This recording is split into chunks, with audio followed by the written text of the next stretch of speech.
దేవుని వాక్యం, ప్రభువుకు యెహోవా ఆత్మ నా మీదకి బలంగా వచ్చాను, దీనిలోకి సువర్తమానం ప్రకటించడానికే యెహోవా నన్ను అభిషేకించినని భక్తుడైన యెషయా గారు, మంచి ప్రవక్త, చక్కని మాటలు మాట్లాడుతున్నారు. పిల్లరా, యెషయా భక్తుని అలా అభిషేకించబట్టే గొప్ప జనాంగానికి చూడండి అధికారిగా, ఆధిక్యత కలిగిన వ్యక్తిగా, ఘనత కలిగిన వ్యక్తిగా, అనేక శాపాలను తప్పించి ప్రజల్ని రక్షించి అనేక పాపాలు బయటపెట్టి వరం కలిగి రక్షించాడు ఆయన అభిషిక్తుడు. కనుక ఆయన చూడండి దేవుని వాక్యంలో ప్రభునందు పిల్లరా, వాళ్ళ యొక్క క్రియలు నాకు కనపరిచాడు అంటాడు యెషయా భక్తుడు.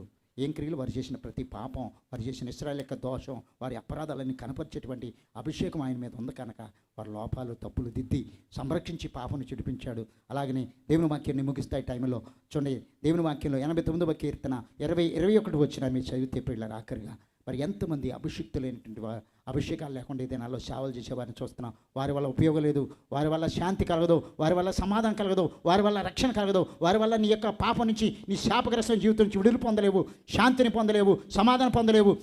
నువ్వు చనిపోయిన అనంతరం నిత్య జీవాన్ని అంతకంటే చేరలేవు.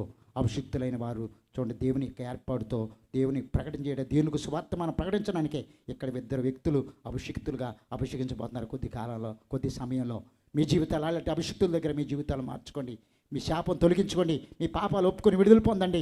మీ అభిషేకం ద్వారా మీ అభిషేకం మీ మీద దిగి దేవుని యొక్క ఆత్మ అనుగ్రహించబడుతుంది, దేవుని శక్తి అనుగ్రహించబడుతుంది. దేవుని యొక్క ఉన్నత స్థలంలో యాజకత్వం చేసేవారు వాళ్ళు ఏకాంత ప్రాణం చేసి రూపాంతర పొంది పాపాంతరం తొలగించే దైవజనులు అభిషిక్తులు. అలాంటి వారి ద్వారా మీ శాపం తొలగించుకోవాలి మనం చేస్తున్నాను. చదవండి 89వ కీర్తన 20-21 వచనంలో, దావీదుని కనుగొని ఉన్నాను, పరిశుద్ధ తైలంతో అతన్ని అభిషేకించాను. ఏ తైలంతో అండి? పరిశుద్ధ తైలం. ఏమండి? దేవుని ప్రియులు అభిషేకించాడు దావీదుని దీనిలోకి సువార్తమానం.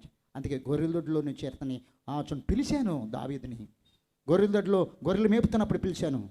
అతను పిలిచి నేర్పరైన పనివానిగా, మంచి పరిపాలకుగా నేను చేసే అధికారం, ఆధిక్యత, ఘనత, అధిపతిగా చేశాను, రాజుగా నేను అతను అభిషేకించాను అంటాడు దేవుడు. యాజకత్వం చేయడానికి ఒక అభిషేకం, యాజకత్వపు సూచనిది. దేవుని ప్రియులు అలాంటి అభిషిక్తులైన వారి ద్వారా మీ పాపాలు తొలుగుతాయి, మీ శాపం తొలగిపోతుంది, మీరు రక్షించబడతారు, పాపక్షామణ పొందుతారు, పరిశుద్ధులు అవుతారు, నిర్దోషులు అవుతారు, నీతిమంతులు అవుతారు, నిత్య జీవానికి వారసు అవుతారు. మనసారా దీవిస్తున్న దేవుడి కొద్ది మాటలు దీవించును గాక. ఆమేన్.